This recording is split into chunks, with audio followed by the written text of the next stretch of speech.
Oremos juntos. Nuestro Padre Dios Santo y Misericordioso que nos ama, te damos gracias por tu misericordia, porque en esta última época que has determinado, una época llena de pecado y de gran confusión, nos has salvado por la preciosa sangre del Señor, nos has distinguido como santos en este mundo malvado, y nos guías por tu gracia, tu palabra y el poder del Espíritu Santo, para que podamos vivir el resto de nuestra vida conforme a tu voluntad y para tu gloria.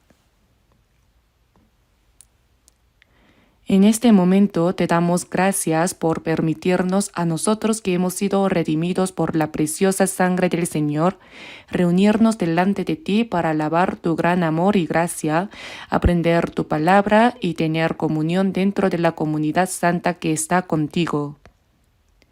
Creemos que también en esta hora estás presentes en medio de nosotros. Te pedimos que mires a cada uno de nosotros y sosténnos aún más con tu mano misericordiosa. Deseamos de todo corazón que por tu gracia, tu palabra y el poder del Espíritu Santo nos perfecciones aún más para que vivamos el resto de nuestra vida como tus hijos sin avergonzarnos y dando gloria solo a ti. Te pedimos, Señor, que tu poder esté con todas las iglesias alrededor del mundo y con todos los hermanos y hermanas que aun en medio de las dificultades guardan la fe y anuncian el Evangelio. Acompáñalos para que en estos últimos tiempos se cumpla aún más la santa obra que deseas realizar. Te pedimos que cuides personalmente a quienes están enfermos y a quienes se encuentran en medio de la debilidad. Fortalécelos con tu poder y concédeles la gracia que cada uno necesita para que ninguno tropiece en su fe. Señor, que nos das la palabra que necesitamos en el momento oportuno y nos enseñas el camino que debemos seguir, en esta hora también haznos comprender y conocer aún más claramente tu palabra y la santa voluntad que deseas revelarnos. Guíanos para que guardemos tu palabra en nuestro corazón y en nuestra vida diaria y así podamos dar gloria solo a ti. En este momento nos encomendamos por completo al Espíritu Santo y oramos en el nombre de nuestro Señor Jesucristo. Amén. Busquemos todos juntos la palabra de la Biblia en Romanos capítulo 11.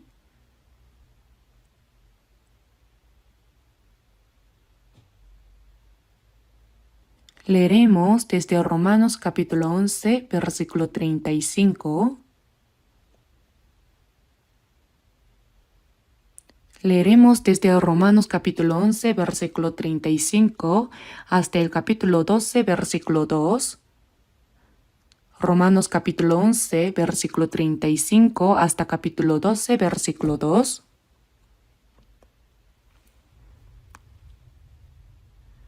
¿O quién le dio a él primero para que le fuese recompensado?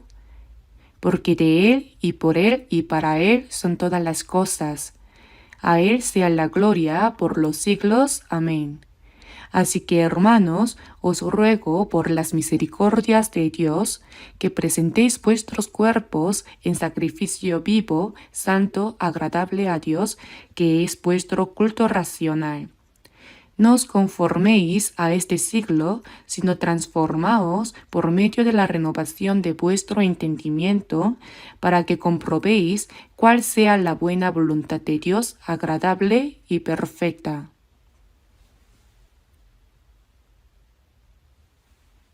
Si hasta aquí, esta vez hemos regresado después de finalizar el retiro de verano en nuestros centros de retiro en Nueva York y Kentucky.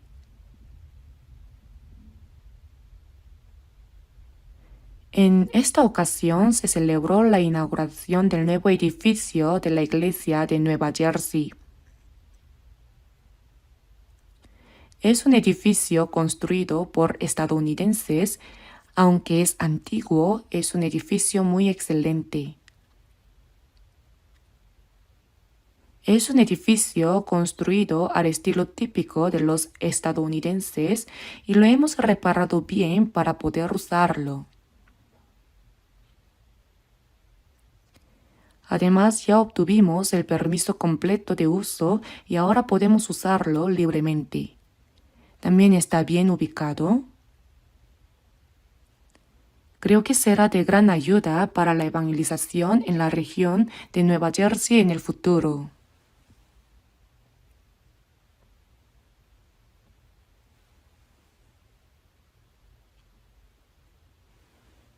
También, aunque para la Iglesia de Nueva York ha sido difícil encontrar un lugar para realizar seminarios en esa zona, esta vez compramos un espacio para ello. Adquirimos un excelente edificio, lo acondicionamos y limpiamos bien y ahora podemos reunirnos allí. A pesar de las dificultades, seguimos orando y evangelizando con fervor y continúa ocurriendo la obra de salvación. Y nuestro centro de retiro en Kentucky se ha convertido en el punto central para varias iglesias del este, pero aunque cumple el papel de centro, está muy lejos. Como el territorio es muy extenso, si se quiere ir desde Nueva York se tarda 10 horas en auto, desde Washington o Chicago unas 8 horas y el lugar más cercano queda a unas 6 horas. Sin embargo, el terreno del centro de retiro de Kentucky es de unas 53,000 pyong, es decir, aproximadamente 1.750.000 metros cuadrados.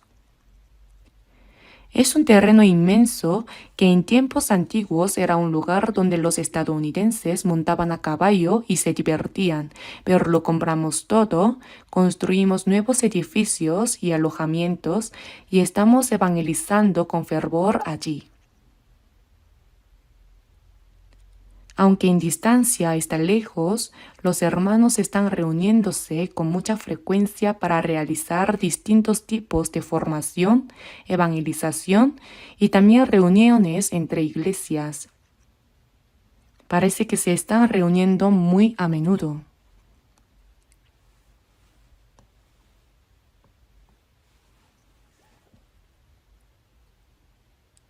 Pienso que en nuestro país la gente considera que es una distancia de aproximadamente 3 horas, pero en realidad desde Nueva York son unas 10 horas y unas 8 horas desde otros lugares, y aún así los hermanos se reúnen con fervor para tener comunión y predicar.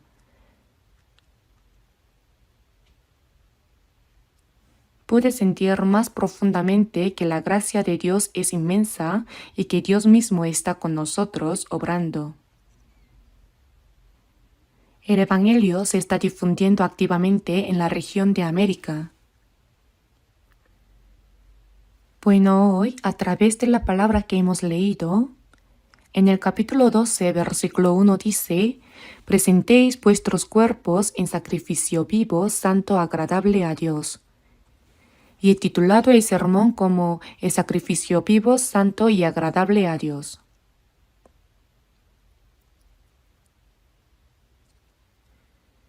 En el capítulo 11, versículo 35 está escrito: «¿O quién le dio a él primero para que le fuese recompensado?». Esto es una cita del capítulo 41, versículo 11 del libro de Job, donde dice que Dios creó todas las cosas y que todo le pertenece. ¿Quién me ha dado a mí primero para que yo restituya? Todo lo que hay debajo del cielo es mío. Esta es la palabra que se está citando. ¿O quién le dio a él primero para que le fuese recompensado? Dios, que creó todas las cosas, es el origen de todo y gobierna sobre todas las cosas, y todas ellas se están cumpliendo conforme al propósito y plan por los cuales fueron creadas. Todo finalmente contribuirá al cumplimiento de la voluntad y la gloria de Dios. Por eso dice: ¿o quién le dio a él primero para que le fuese recompensado? Esto quiere decir que nadie ha dado algo primero al Señor, como si Dios estuviera en deuda con alguien y tuviera que devolver algo.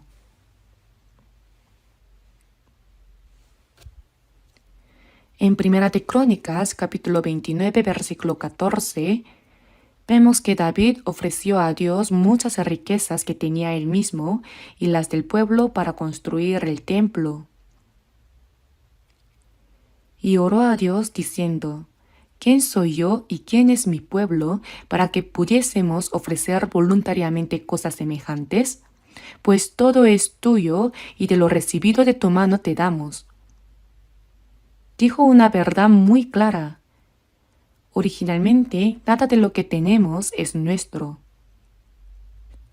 Todo lo que tenemos nos lo ha dado el Señor y lo que damos al Señor es en realidad de Él.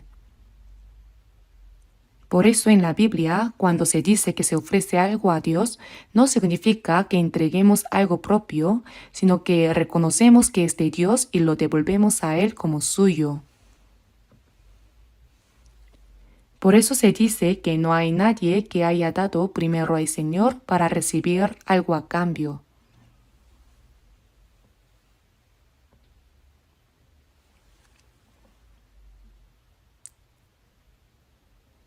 Porque de Él y por Él y para Él son todas las cosas.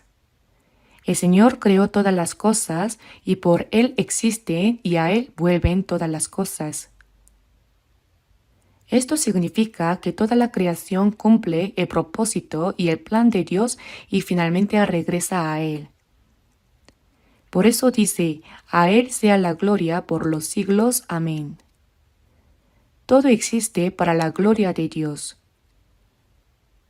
Por eso en el capítulo 12, versículo 1 dice: así que, conectando con las palabras anteriores, así que hermanos, os ruego por las misericordias de Dios que presentéis vuestros cuerpos en sacrificio vivo, santo, agradable a Dios, que es vuestro culto racional. La expresión así que hermanos es una exhortación dirigida a nosotros, los santos salvos. Y por las misericordias de Dios significa que habiendo recibido su misericordia, debemos escuchar esta exhortación. En Efesios capítulo 2 versículos 4 al 5 dice: pero Dios, que es rico en misericordia, por su gran amor con que nos amó, aun estando nosotros muertos en pecados, nos dio vida juntamente con Cristo, por gracia sois salvos. Esto significa que al recibir el gran amor de Dios, que es rico en misericordia, hemos recibido el perdón de nuestros pecados y hemos sido salvos por la gracia de Dios. La persona que ha sido salva ha recibido la misericordia de Dios. La palabra misericordia significa un amor compasivo. Significa que si uno ha recibido la misericordia de Dios, debe escuchar estas palabras. Ahora en este momento, todos nosotros que estamos aquí, también hemos recibido ese gran amor de Dios que es rico en misericordia, ¿verdad? Por eso hemos sido perdonados, salvos y tenemos la esperanza de la vida eterna y de entrar en el cielo. Estas palabras están dirigidas a los salvos. Se les aconseja recibir esta exhortación. ¿Cuál es la exhortación? Presentéis vuestros cuerpos en sacrificio vivo, santo, agradable a Dios. Las personas salvas saben que tanto nuestro espíritu y alma como nuestro cuerpo pertenecen al Señor. Se nos exhorta a entregar lo que es del Señor de una manera que sea digna de Él. No estamos dando lo que es nuestro a Dios, sino devolviéndole lo que es de Dios a Dios. Solo las personas salvas saben que todo lo que tienen le pertenece a Dios. Por eso en 1 Corintios capítulo 6 versículos 19 al 20 dice: porque habéis sido comprados por precio. Nuestro espíritu y alma y cuerpo han sido comprados con la preciosa sangre del Señor. Porque habéis sido comprados por precio. Glorificad pues a Dios en vuestro cuerpo y en vuestro espíritu, los cuales son de Dios. Esta es una enseñanza que solo quien ha sido salvo puede entender.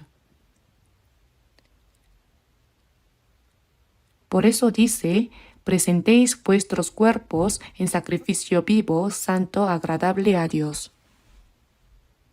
Antes de entender esta palabra, primero debemos saber que antes de que hagamos algo por Dios, hay algo que Dios ya hizo por nosotros. Busquemos en la Biblia, Efesios capítulo 5. Efesios capítulo 5. Efesios capítulo 5, versículo 2. Efesios capítulo 5, versículo 2.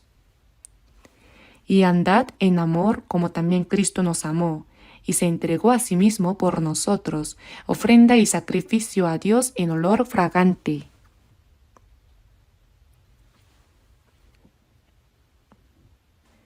Primero aquí, Él se refiere a Cristo.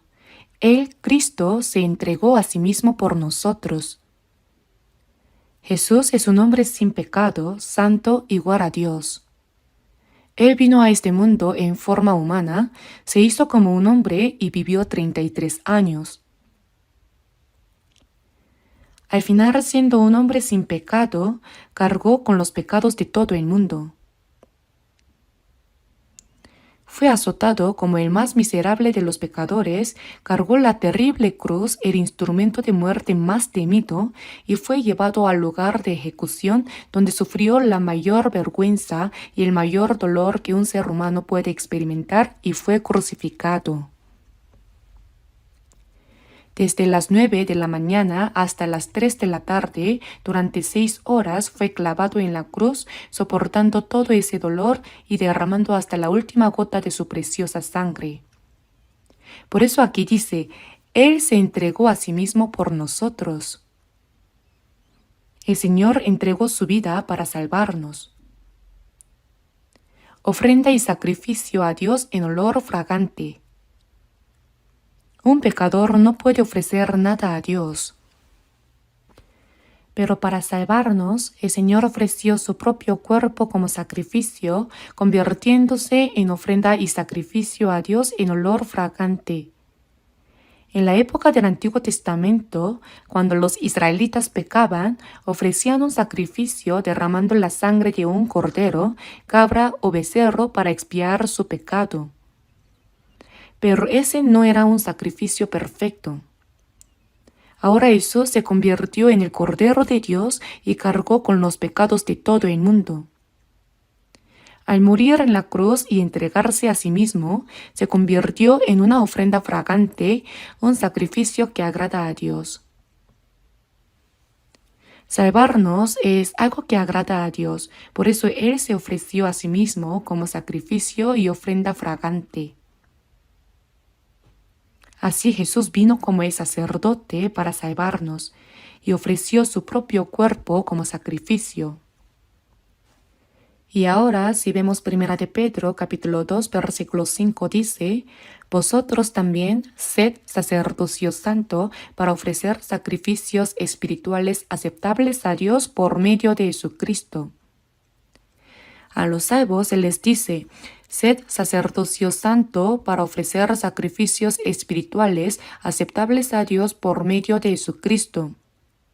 Es decir, los que han recibido la salvación deben convertirse en sacerdotes que ofrezcan a Dios sacrificios espirituales que le agraden. Y en 1 de Pedro, capítulo 2, versículo 9 dice, mas vosotros sois linaje escogido, real sacerdocio. Así es, sacerdocio. Entre el pueblo de Israel, la posición más gloriosa la tenía el sacerdote. No cualquiera podía ser sacerdote.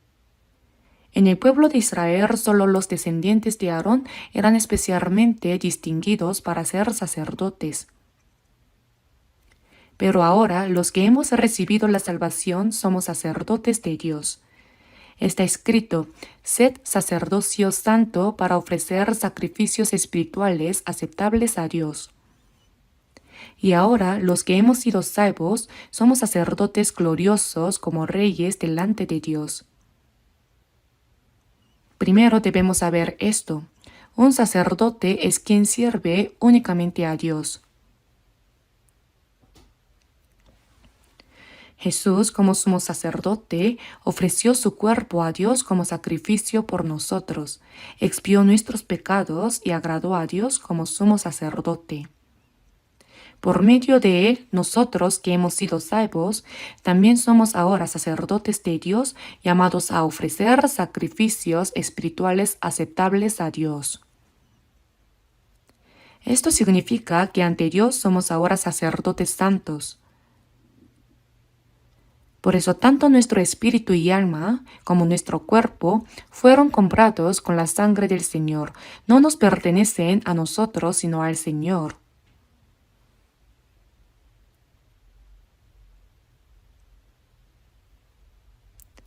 Presentéis vuestros cuerpos en sacrificio vivo, santo, agradable a Dios. Esto es un mandato del Señor para nosotros. Es un mandato santo. Presentéis vuestros cuerpos en sacrificio vivo, santo, agradable a Dios, que es vuestro culto racional. Debemos tomar este problema con mucha prudencia.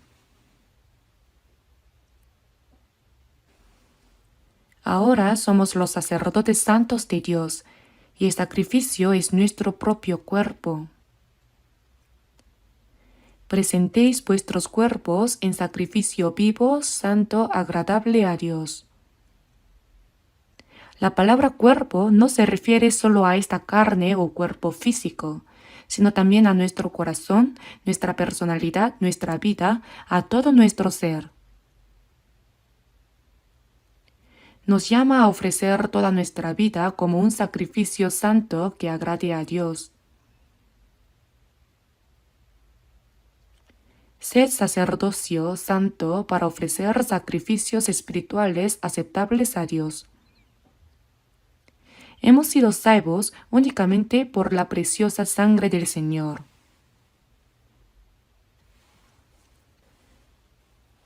En 1 de Pedro, capítulo 1, versículos 18 al 19 dice: sabiendo que fuisteis rescatados de vuestra vana manera de vivir, la cual recibisteis de vuestros padres, no con cosas corruptibles como oro o plata, sino con la sangre preciosa de Cristo, como de un cordero sin mancha y sin contaminación. Por la preciosa sangre de Cristo, como de un cordero, hemos sido redimidos. Además, en Hebreos capítulo 9, versículo 12 dice: sino por su propia sangre, habiendo obtenido eterna redención.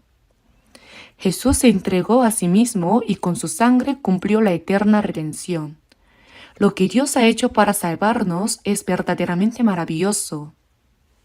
En Efesios capítulo 1, versículo 7 dice: en quien tenemos redención por su sangre, el perdón de pecados según las riquezas de su gracia. La redención significa que Él pagó por mis pecados. Por eso hemos recibido el perdón de pecados. Somos personas perdonadas eternamente. ¿No es maravilloso? Dios nos amó tanto que envió a su Hijo unigénito como sacrificio expiatorio, ofreciendo un sacrificio eterno por nuestros pecados y salvándonos.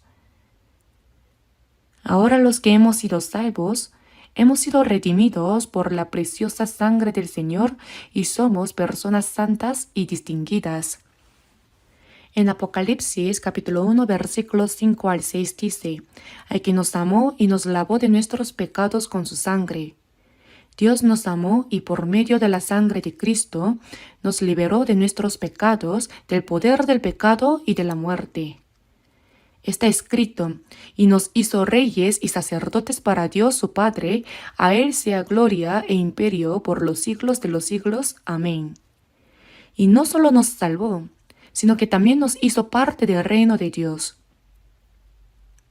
Lo más importante en el reino de Dios es su pueblo. El reino de Dios tiene tres elementos principales: la soberanía, que es Dios; el territorio, que es el nuevo cielo y la nueva tierra; y el pueblo, que son los santos salvos. Nosotros somos el pueblo de ese reino. Por eso está escrito, al que nos amó y nos lavó de nuestros pecados con su sangre, y nos hizo reyes y sacerdotes para Dios su Padre. No debemos olvidar que Él nos hizo sacerdotes. Por eso, los que hemos sido salvos, debemos convertirnos en sacerdotes santos que ofrecen sacrificios espirituales para servir a Dios. Siendo sacerdotes, no debemos cometer errores. Por eso, veamos brevemente Romanos capítulo 14. Romanos capítulo 14.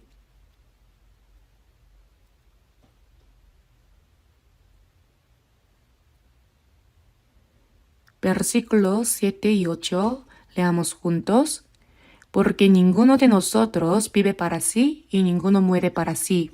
Pues si vivimos, para el Señor vivimos, y si morimos, para el Señor morimos. Así pues, sea que vivamos o que muramos, del Señor somos.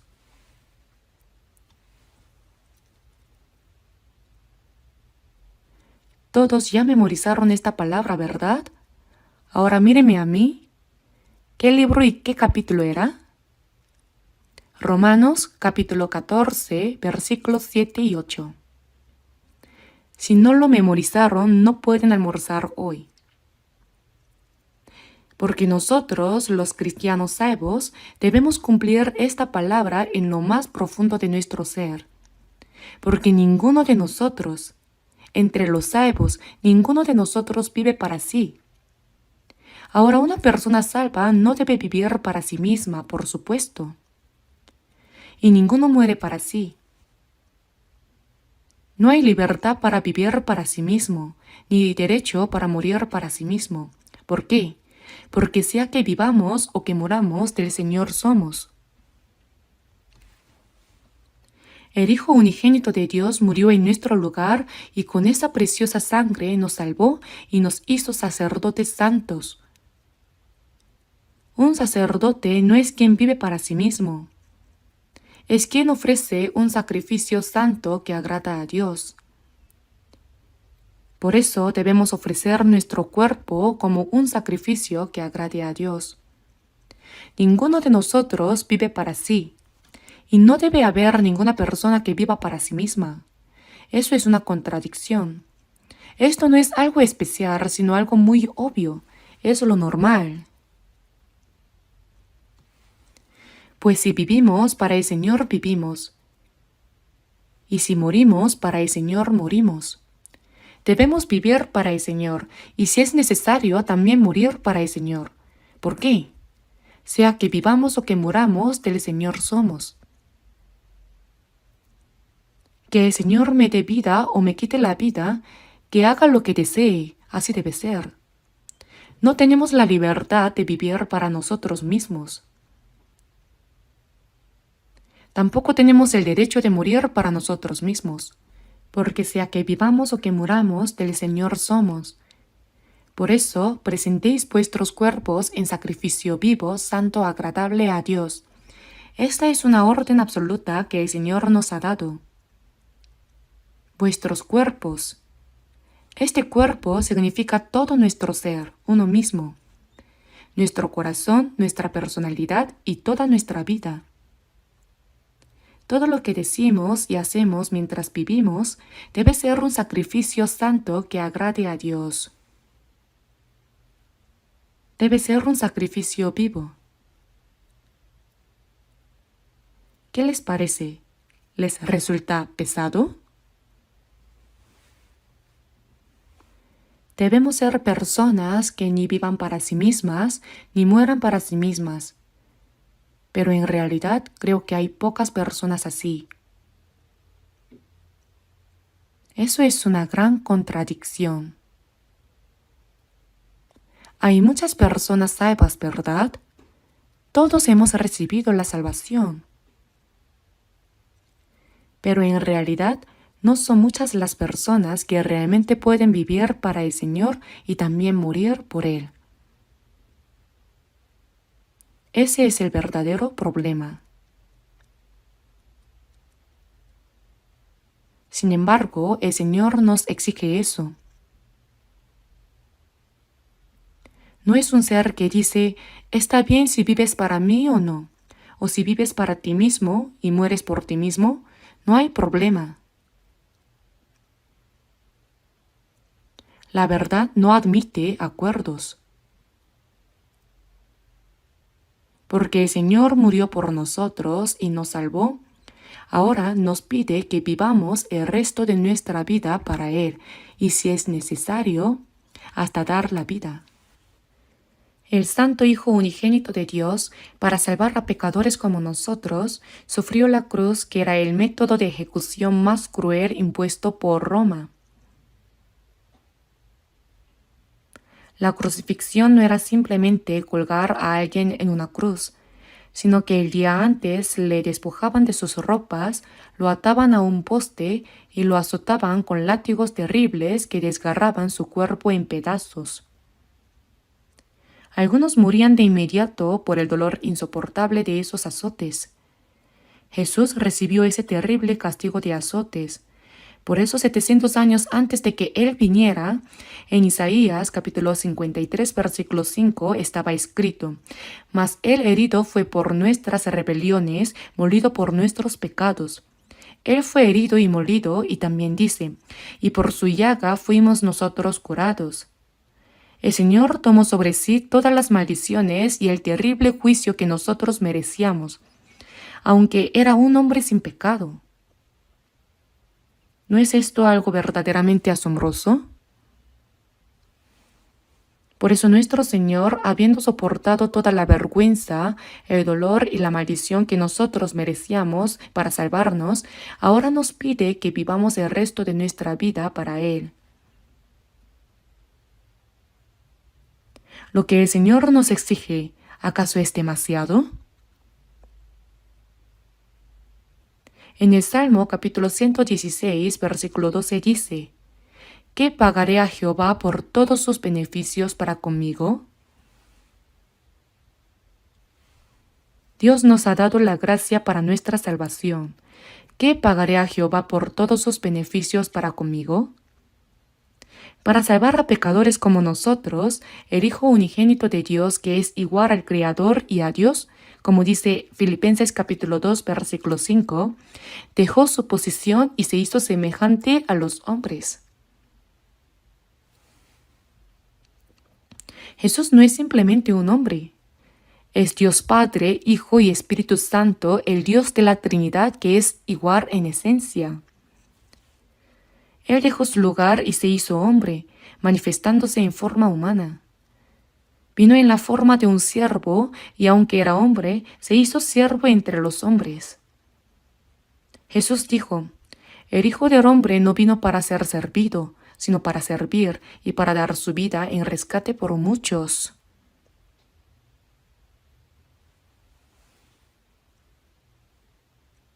Dios se hizo semejante a los hombres, tomó la forma de un siervo y sirvió a los hombres hasta dar su vida. Esto va más allá de nuestra comprensión humana, pero así lo hizo Dios.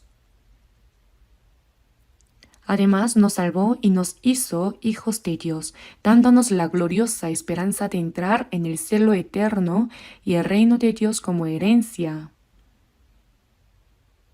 Esa es la promesa de Dios.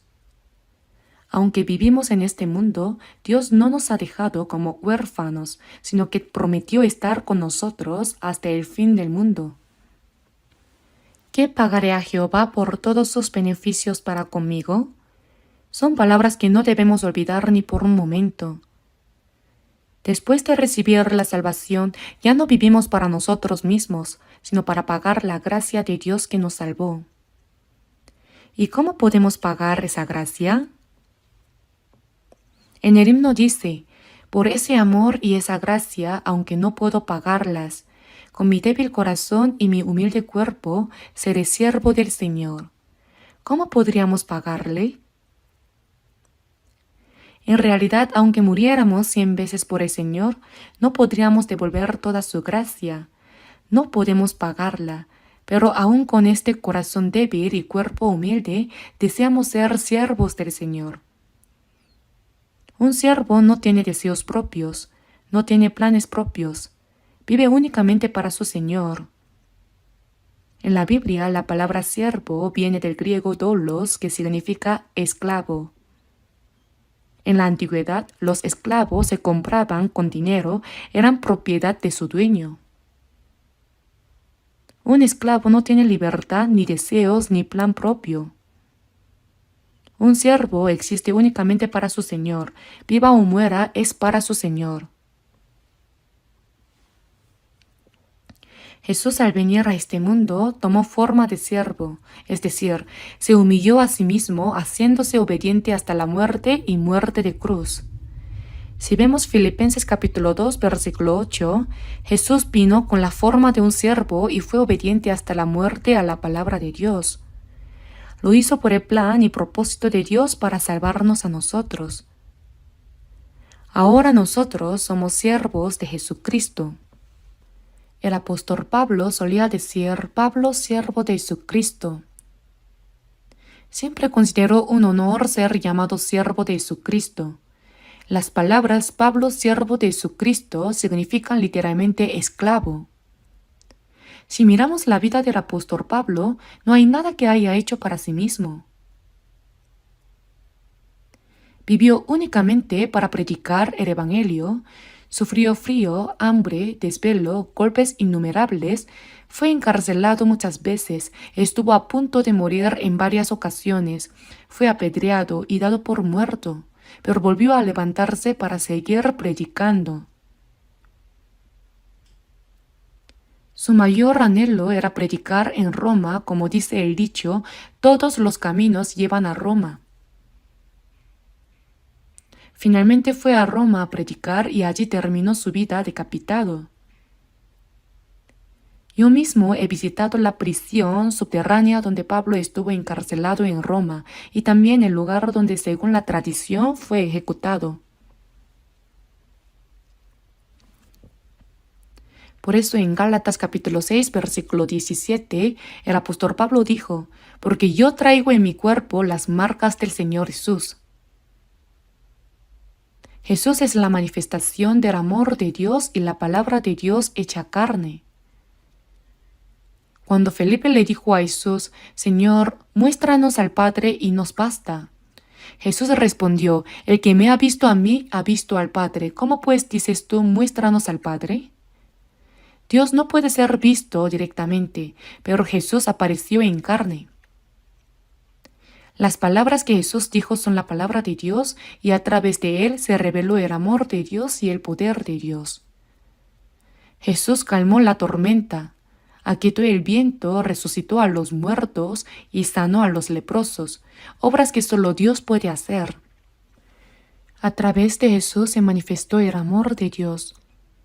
Y después de que Jesús se fue, la vida del apóstol Pablo parece una manifestación nuevamente de Jesús. Al observar la vida del apóstol Pablo, es igual a la de Jesús.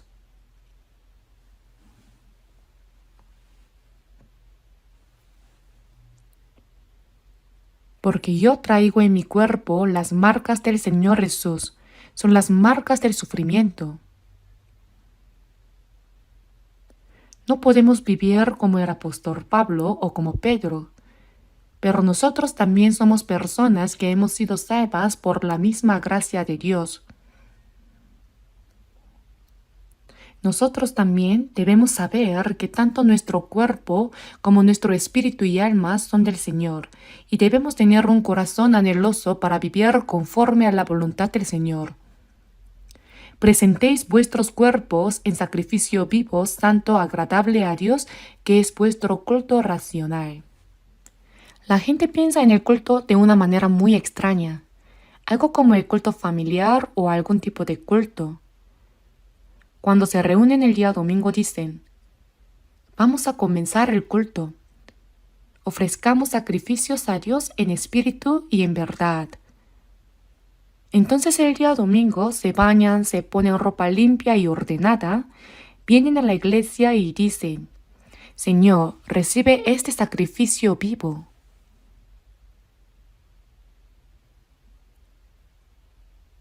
¿Eso es culto racional? No entienden qué es el verdadero culto.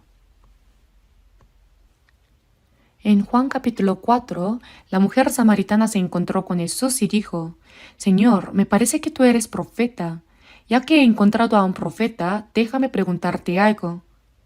Nuestros padres adoraron en este monte, y vosotros decís que en Jerusalén es el lugar donde se debe adorar. Después que Salomón murió, el reino se dividió en dos partes, el reino del sur Judá y el reino del norte Israel. El reino de Israel en el norte fue destruido por Asiria en el año 722 a.C. Entonces entraron los gentiles y los gentiles se mezclaron con los judíos. Ellos eran los habitantes del norte de Israel, los samaritanos. Por eso los judíos trataban a los samaritanos muy mal, como si fueran perros, y los despreciaban.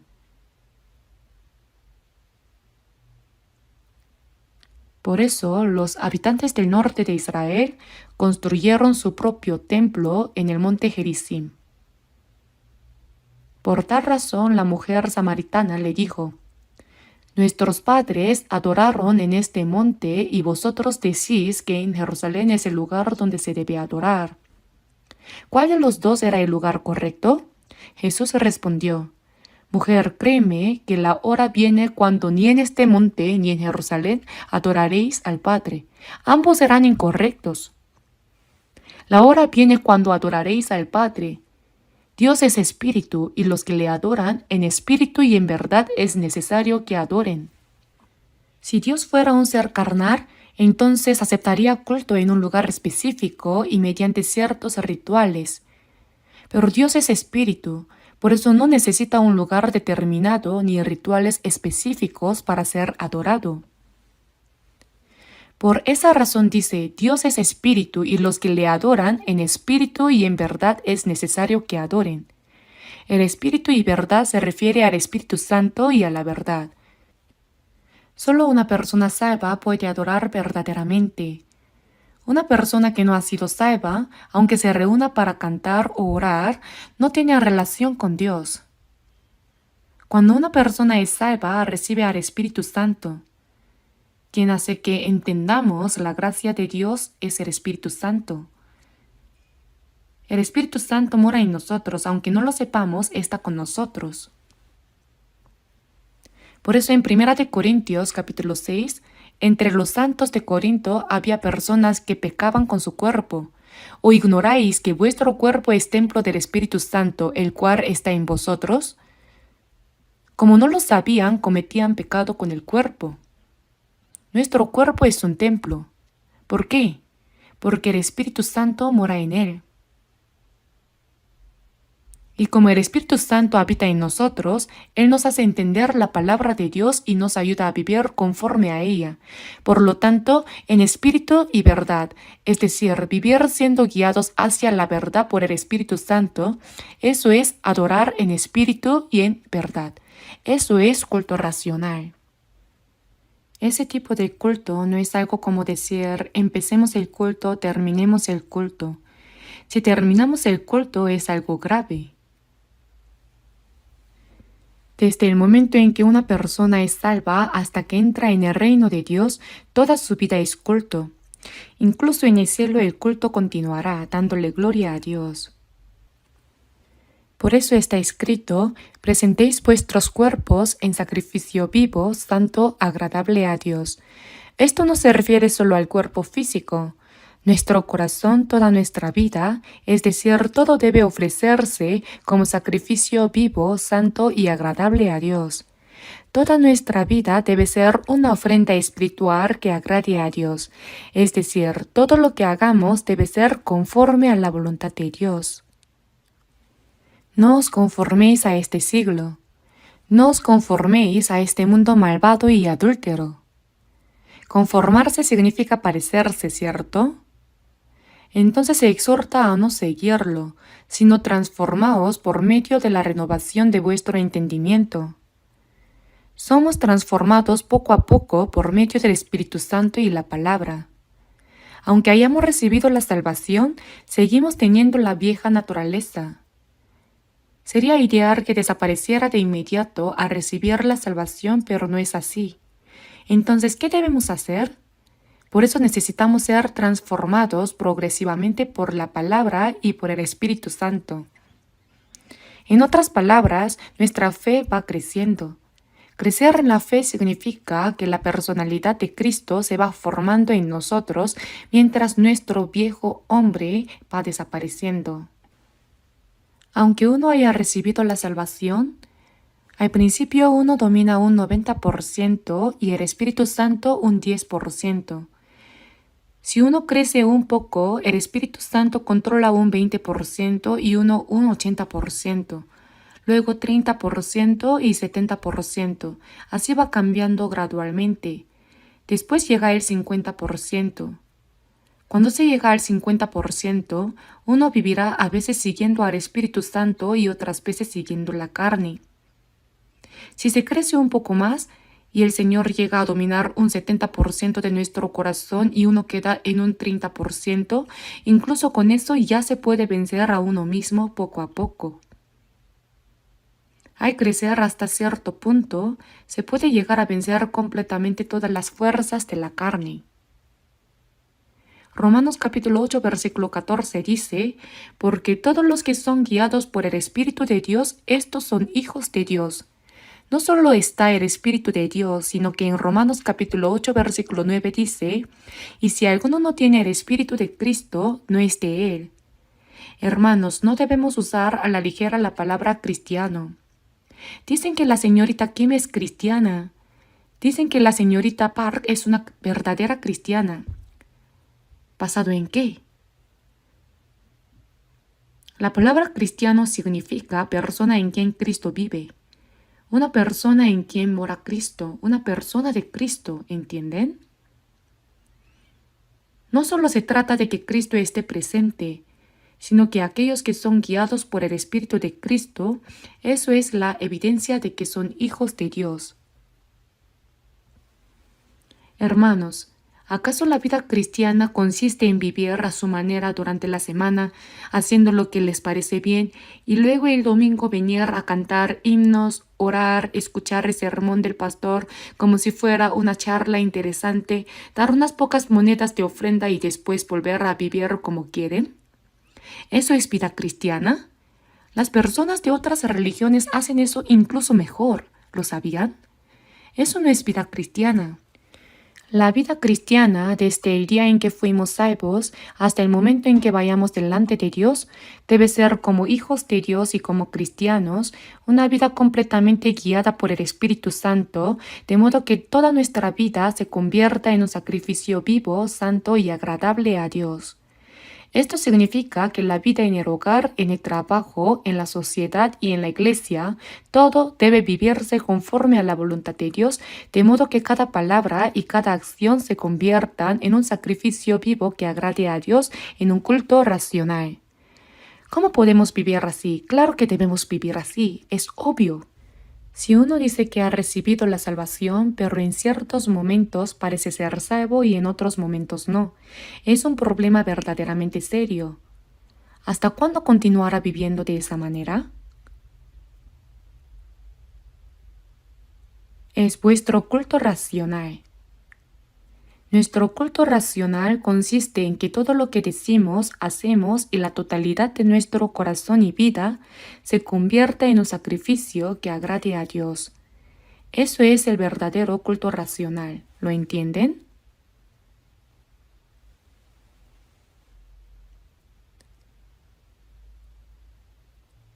Además, debemos entender que el sacrificio que el cristiano ofrece a Dios es su propio cuerpo.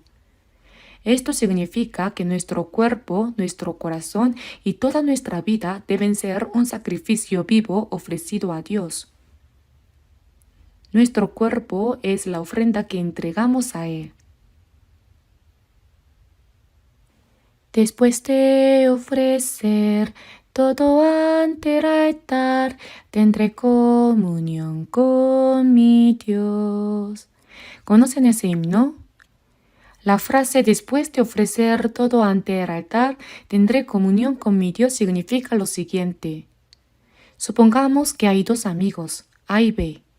El amigo A es sincero y ama de verdad al amigo B, pero el amigo B no es sincero en absoluto.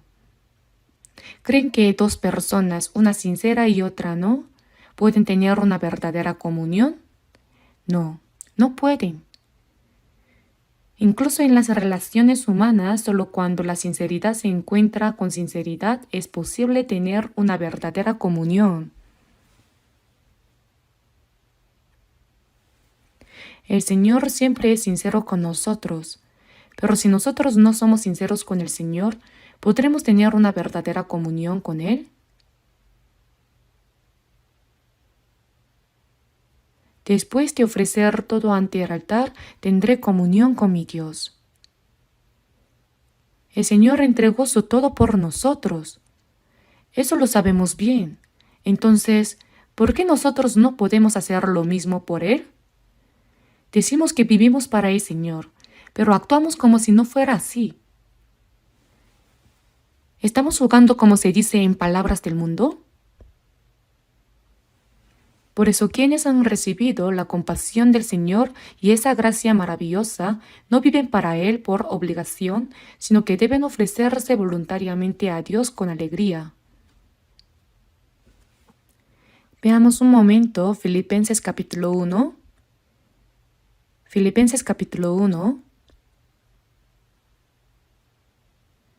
Filipenses capítulo 1, versículo 20.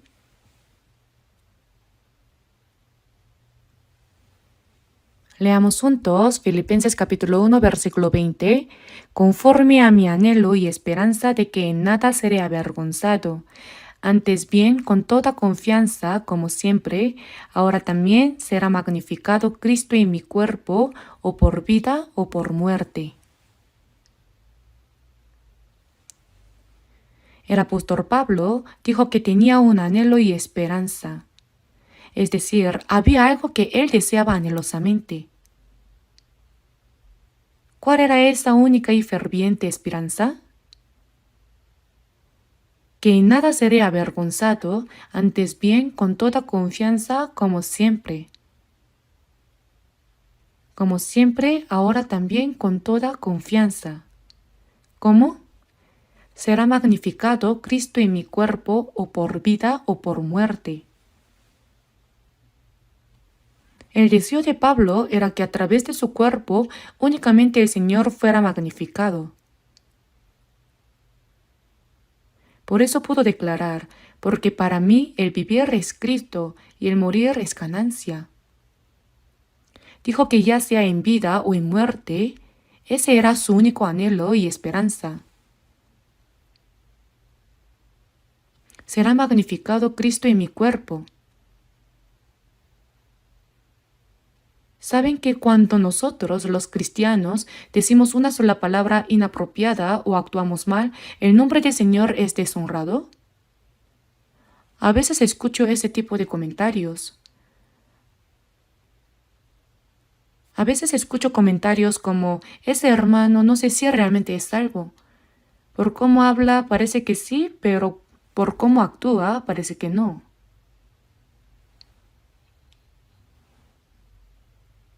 Hay personas que hablan sin pensar, incluso insultan a otros hermanos y en ocasiones actúan como si solo estuvieran descargando su enojo personal. La verdad, cuando veo a personas así, me pregunto si realmente el Señor vive en ellas o no. Creo que entre los que dicen haber recibido la salvación, hay bastantes que son falsos. Por eso en 2 de Corintios capítulo 13 versículo 5 dice, examinaos a vosotros mismos si estáis en la fe, probaos a vosotros mismos. Nos exhorta a hacer un autoexamen. Examinaos a vosotros mismos si estáis en la fe. ¿O no conocéis a vosotros mismos que Jesucristo está en vosotros? Si Cristo está en nosotros, entonces debe ser el dueño de nuestra vida. Imaginen que llega un huésped, pero lo dejan en el cuarto del fondo y hacen lo que se les da la gana sin tomarlo en cuenta. ¿Acaso el huésped no se sentirá despreciado y querría irse enseguida? El Señor que es santo ha venido a habitar en nuestro cuerpo. Por eso debemos recibir al Señor como el dueño de nuestra vida.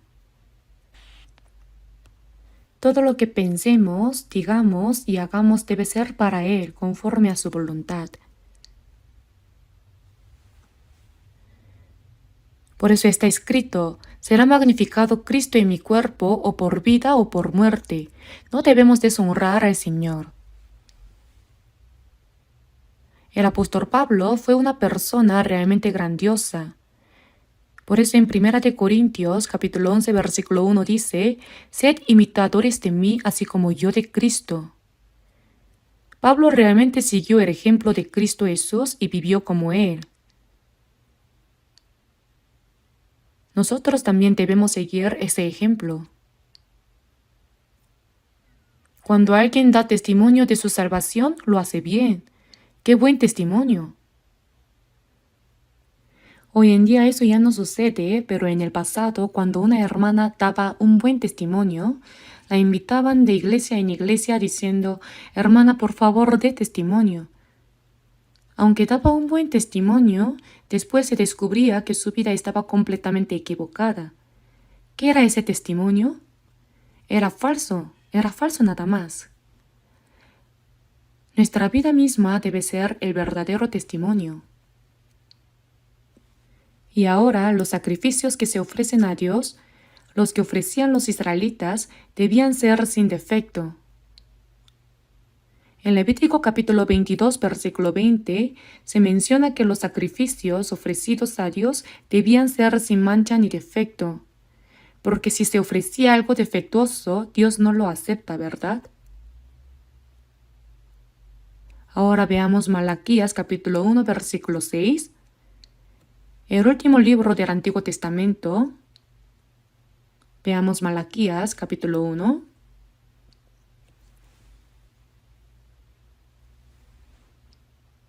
Malaquías capítulo 1, versículo 6.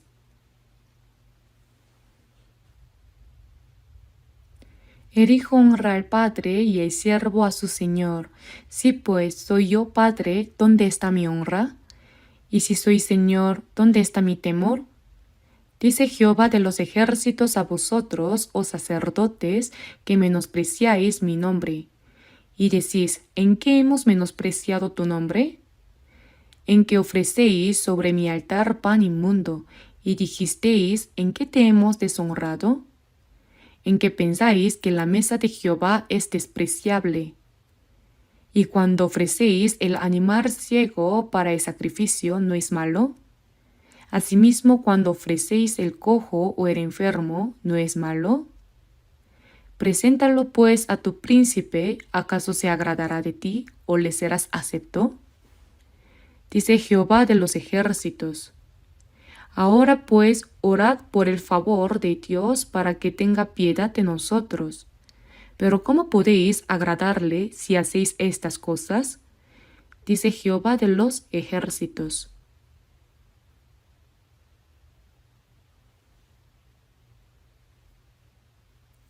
Al leer este texto, vemos que en la época de Malaquías, aunque servían a Dios, la gloria hacia Dios había desaparecido por completo.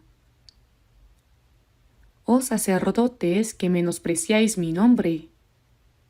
Aunque eran sacerdotes, no eran aquellos que ofrecían sacrificios que agradaban a Dios ni que daban gloria a su nombre, sino sacerdotes que menospreciaban el nombre de Dios. El hijo honra a su padre y el siervo a su señor. Si pues soy yo padre, ¿dónde está mi honra? ¿Acaso no ocurre lo mismo hoy en día? Cuando oramos decimos, Dios nuestro Padre. Sí decimos Padre, Padre, pero ¿cuánto honramos realmente a nuestro Padre? Si solo con la boca decimos Padre, pero nuestras acciones son malas, la gente diría, ¿de quién será hijo?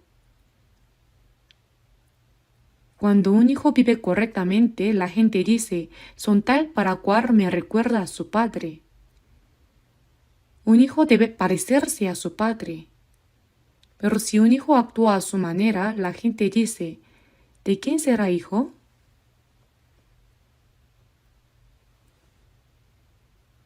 y el siervo a su Señor. Nosotros somos siervos de Jesucristo, ¿verdad? Debemos honrar al Señor no solo con palabras, sino con nuestras acciones. ¿Dónde está mi honra? Y si soy Señor, ¿dónde está mi temor? El siervo debe temer a su Señor y servirle con temor. Sin embargo, respondieron con descaro: ¿en qué hemos menospreciado tu nombre? En la época de Malaquías, con una audacia descarada decían: ¿en qué hemos menospreciado tu nombre? En que ofrecéis sobre mi altar pan inmundo, y dijisteis: ¿en qué te hemos deshonrado? Dieron pan inmundo.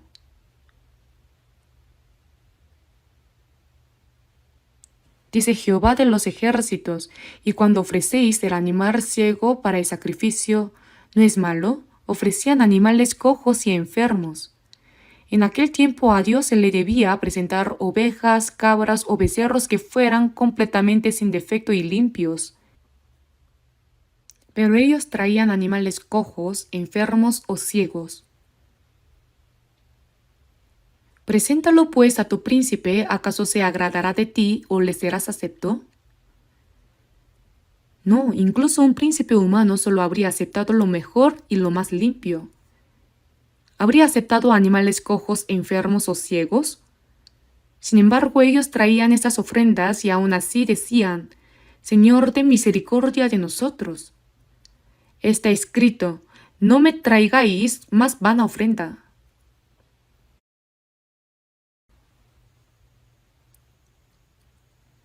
Oh sacerdotes que menospreciáis mi nombre. Ahora bien, nosotros somos sacerdotes de Dios. ¿Qué debemos hacer?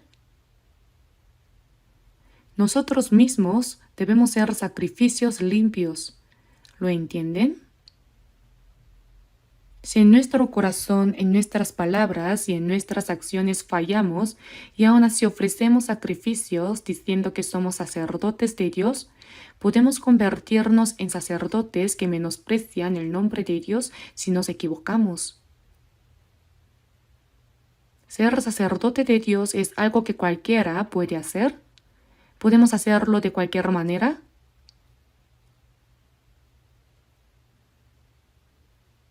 Ahora no olvidemos que somos sacerdotes de Dios.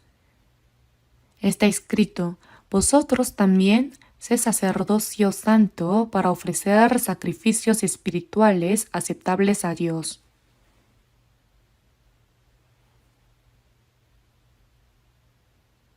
Busquemos 1 de Pedro, capítulo 1.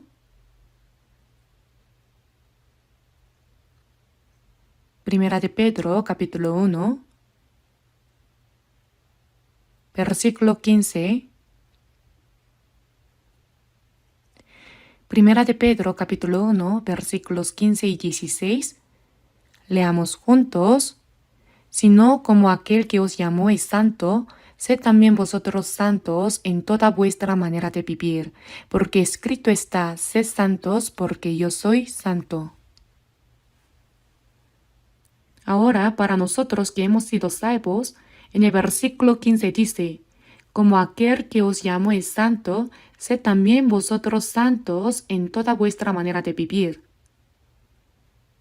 El Dios Padre que nos salvó es santo.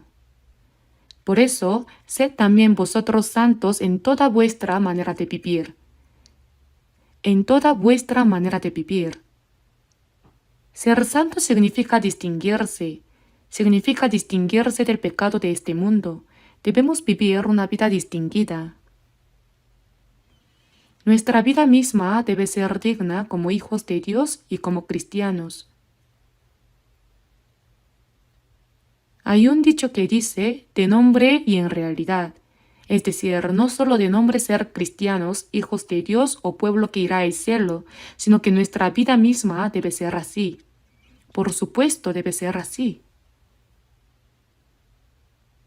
Escrito está: sed santos porque yo soy santo. Dios el Padre es santo, por lo que el Hijo también debe ser santo, ¿cierto?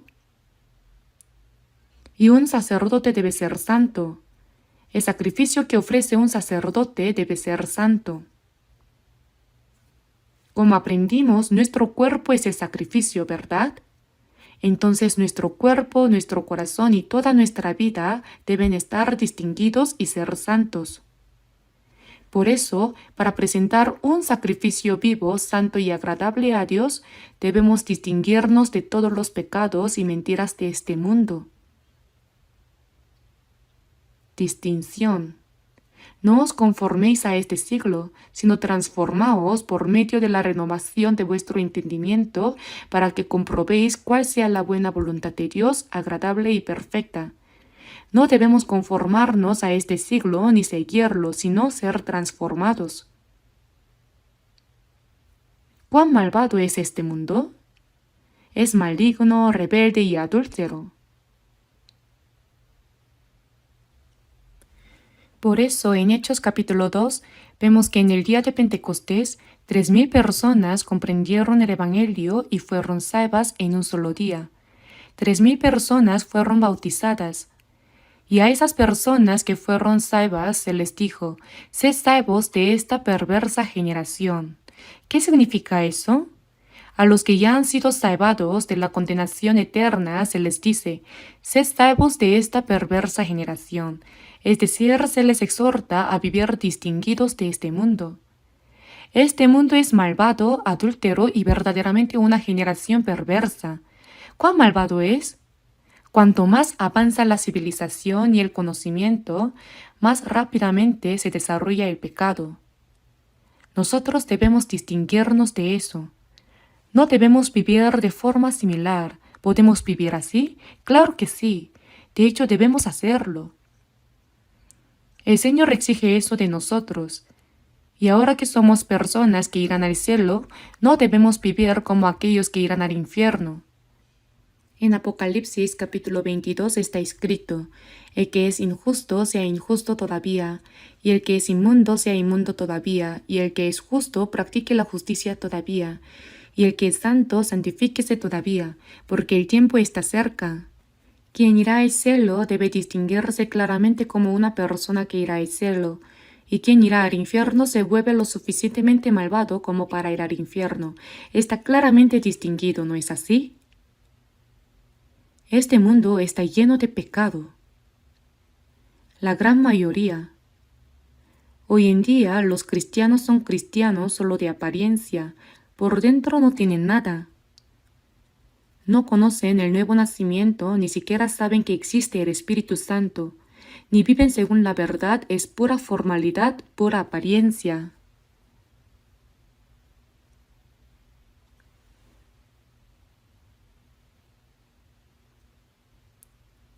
En Proverbios capítulo 14, versículo 12 dice: hay camino que al hombre le parece derecho, pero su fin es camino de muerte. Pensaban que iban por el camino al cielo, pero terminaron en el infierno. No era verdad. Creer en Jesús no es una vida religiosa. Vivir como uno quiere, ir a la iglesia, cantar unos himnos, incluso cantan himnos falsos. ¿No son hermosos los himnos? Ahora te amo más. ¿De verdad aman al Señor más que antes? En el himno dice: todos los deseos pasados que se dirigían hacia el mundo ya han desaparecido hace tiempo. En ese momento Dios diría: alto, ¿cuándo desaparecieron? Si los deseos mundanos te llegan hasta la garganta, ¿desaparecidos? Sí que sabes mentir. Alguien dijo una vez que los creyentes que creen en Jesús mienten más los domingos. Por eso yo pregunté: ¿cuándo mienten los domingos? Y me respondió: cuando oran. Si dicen cosas que no están en su corazón, ¿acaso no es eso una mentira? Las letras de los himnos son hermosas, pero si cantan sin corazón, también es mentira. Pensándolo bien, tal vez sí es cierto que los creyentes que creen en Jesús mienten más los domingos. Mientras cantan, oran y están reunidos parecen ángeles, pero apenas salen de la iglesia viven igual que la gente del mundo. Por supuesto, no tiene que ser así.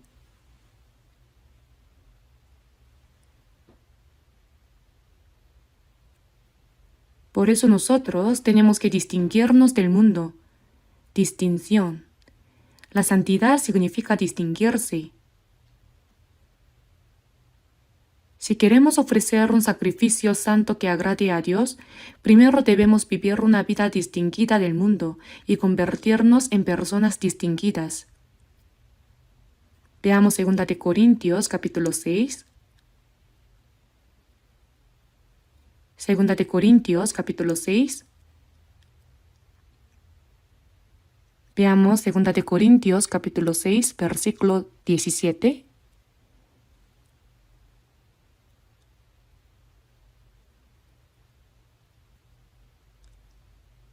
Leamos juntos 2 Corintios capítulo 6, versículo 17. Por lo cual, salid de en medio de ellos y apartaos, dice el Señor, y no toquéis lo inmundo, y yo os recibiré. Y seré para vosotros por Padre, y vosotros me seréis hijos e hijas, dice el Señor Todopoderoso. Salid de en medio de ellos. Con vosotros se refiere a los salvos, mientras que con ellos se refiere a la gente del mundo. Salid de en medio de ellos y apartaos y no toquéis lo inmundo. Tenemos que apartarnos y distinguirnos.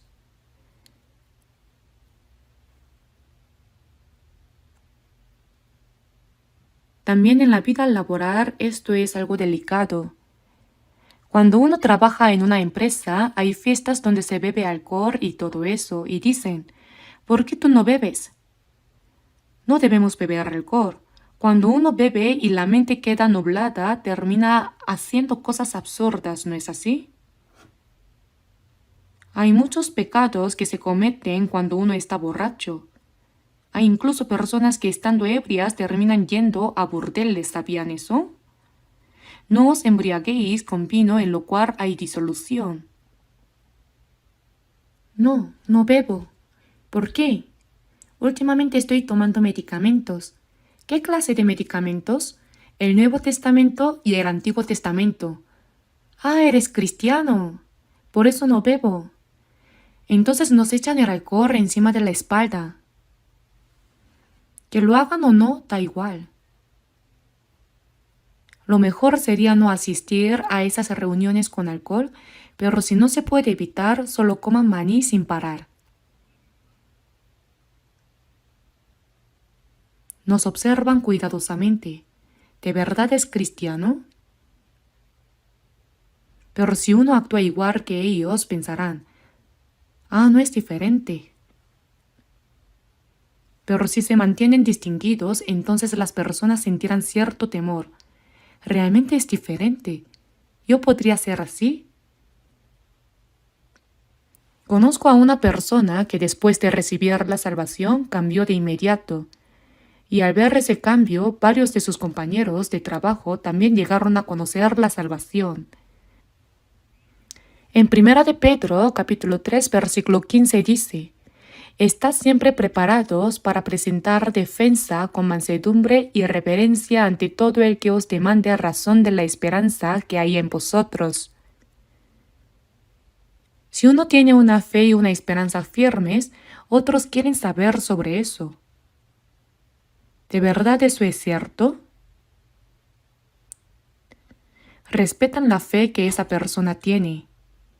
Aunque por fuera parezca que se burlan, por dentro piensan, wow, creo que eso sí es verdad. Pero si uno dice que cree en Jesús y al mismo tiempo toma tragos de alcohol y hace bromas vulgares como los del mundo, entonces la gente pensará, ah, es falso, es un falso, se darán cuenta.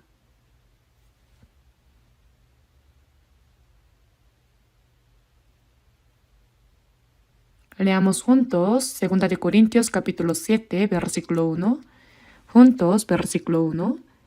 Así que, amados, puesto que tenemos tales promesas, limpiémonos de toda contaminación de carne y de espíritu, perfeccionando la santidad en el temor de Dios.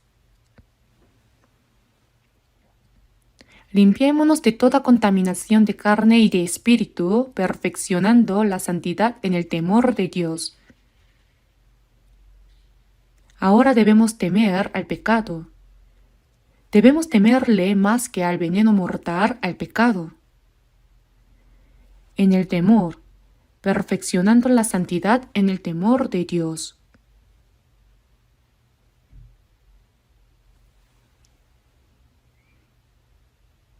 La santidad debe perfeccionarse poco a poco y cada vez más. En Mateo capítulo 5, versículo 48 dice, «Sed pues vosotros perfectos como vuestro Padre que está en los cielos es perfecto». Dios es perfectamente santo, ¿verdad? Nosotros debemos parecernos a Él cada vez más y más. Se dice que el gusano se convierte en cigarra después de 7 años. Nuestro corazón, nuestra vida, nuestras palabras y acciones deben ir cambiando poco a poco. Cuando el Señor venga, según Filipenses capítulo 3, versículos 20 al 21, el cual transformará el cuerpo de la humillación nuestra para que sea semejante al cuerpo de la gloria suya. Cuando el Señor venga, este cuerpo humilde y vil será transformado en un cuerpo glorioso como el del Señor, y nos encontraremos con Él. No iremos al cielo tal como somos ahora. Tendremos un cuerpo santo, un cuerpo glorioso. Antes de esa transformación, nuestro corazón debe cambiar poco a poco. El gusano no se convierte de repente en cigarra, tarda 7 años. Y como una larva que está pegada junto a una raíz en un pequeño charco, va cambiando poco a poco hasta convertirse en una libélula que vuela. Debemos cambiar poco a poco, ¿cierto? Aunque llevamos 3 años o 10 años en la iglesia, pero ¿por qué nuestro corazón sigue siendo igual al del mundo? Debemos examinarnos con la palabra. ¿Estoy en lo correcto? ¿Esto es realmente verdad?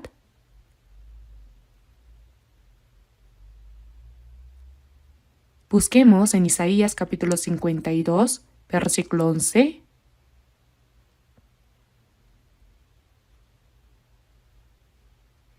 Isaías capítulo 52, versículo 11.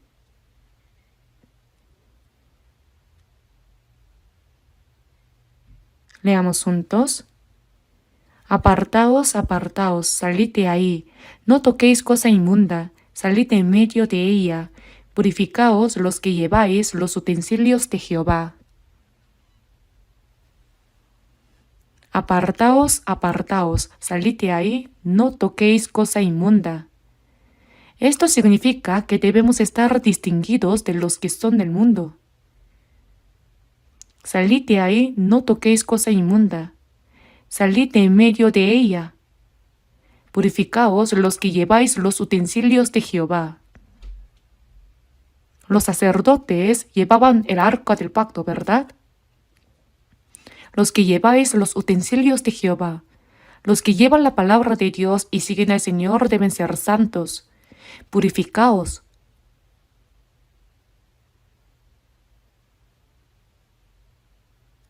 Cuando el Señor venga, transformará el cuerpo de la humillación nuestra para que sea semejante al cuerpo de la gloria suya. Y todo aquel que tiene esta esperanza en Él, nosotros tenemos esa esperanza. Cuando el Señor venga, este cuerpo se transformará para ser tan hermoso como el del Señor, incluso más hermoso que el de los ángeles. No iremos al cielo tal como somos ahora. Y todo aquel que tiene esta esperanza en Él se purifica a sí mismo, así como Él es puro. Si leemos desde 1 de Juan capítulo 3, versículo 1 en adelante, vemos que toda persona que tiene la esperanza de ser como el Señor que es puro, se purifica a sí misma. Poco a poco se va haciendo más limpia. Vivir distinguido del mundo significa purificarse a uno mismo, ¿verdad? Hay que cuidar las palabras y las acciones, y debemos ir cambiando poco a poco. Si no oramos ni estudiamos la palabra, no podremos ser limpios. He escuchado a veces que hay personas que han recibido la salvación, pero no leen la Biblia ni escuchan la Biblia. Siendo salvos, no van a la iglesia los domingos ni los miércoles, y no participan bien en la palabra, andan por ahí sin rumbo, distraídos. Si no aprenden la palabra, ¿cuándo van a cambiar? Por eso se debe leer la Biblia todos los días, y no un poco, sino mucho. También se debe orar con diligencia y esforzarse. Un paciente debe tomar su medicina correctamente, pero si la toma a medias o la abandona, ¿cómo se va a sanar?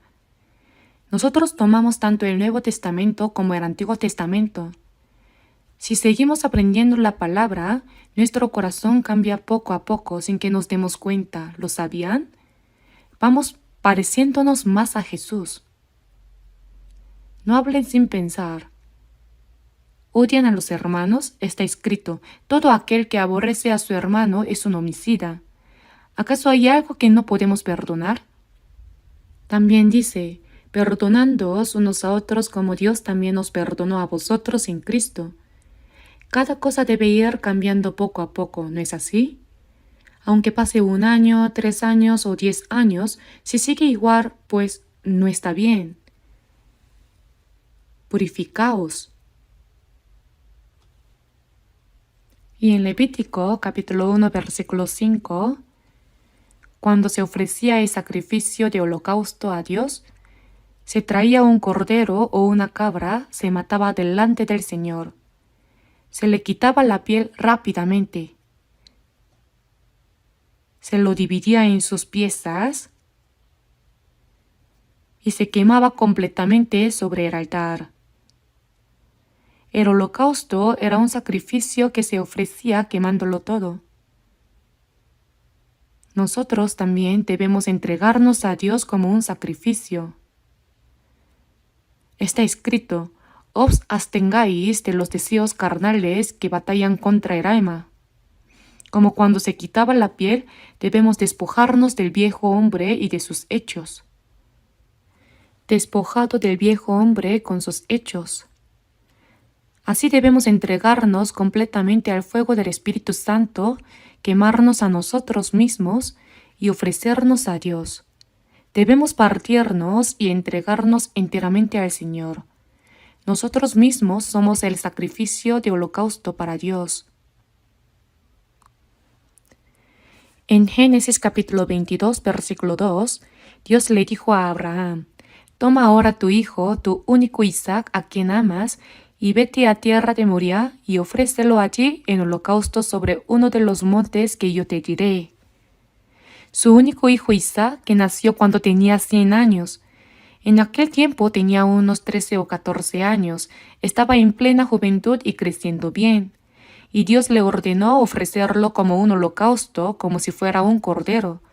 Abraham dijo sí. Entonces cargó la leña sobre su hijo y subió al monte Moriah. Cuando Isaac le preguntó, «He aquí el fuego y la leña, mas ¿dónde está el cordero para el holocausto?». ¿Cómo habría estado el corazón de Abraham al escuchar eso? No pudo decirle, «Tú eres el cordero». Dios se proveerá de cordero para el holocausto, hijo mío. Aunque iba a ofrecer a su hijo, ¿cuánto dolor habría tenido en su corazón? Lo ató fuertemente y le dijo, «Hoy Dios quiere que te ofrezca. Cierra los ojos». Estaba a punto de apuñalarlo con el cuchillo de verdad. No dijo, «Señor, tengo que apuñalarlo», sino que ya levantó el cuchillo. Pero Dios apresuradamente llamó 2 veces, «Abraham, Abraham, detente».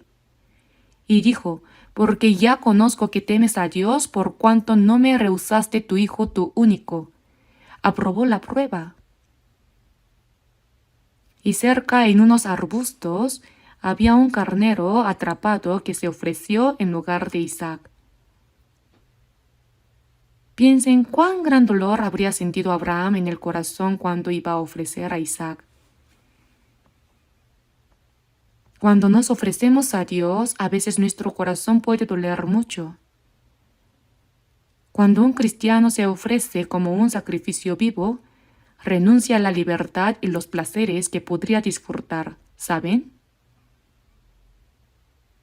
En este mundo, ¿qué es la verdadera libertad? ¿Es vivir como uno quiera? ¿Es correcto disfrutar de los placeres?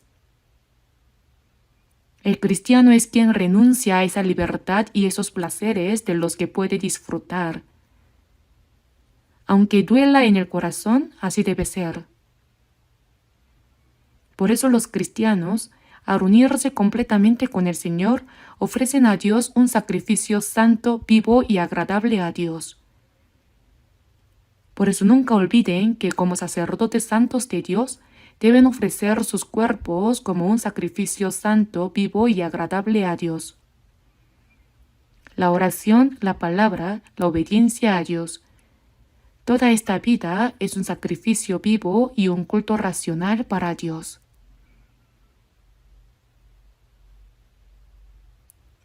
Oremos juntos.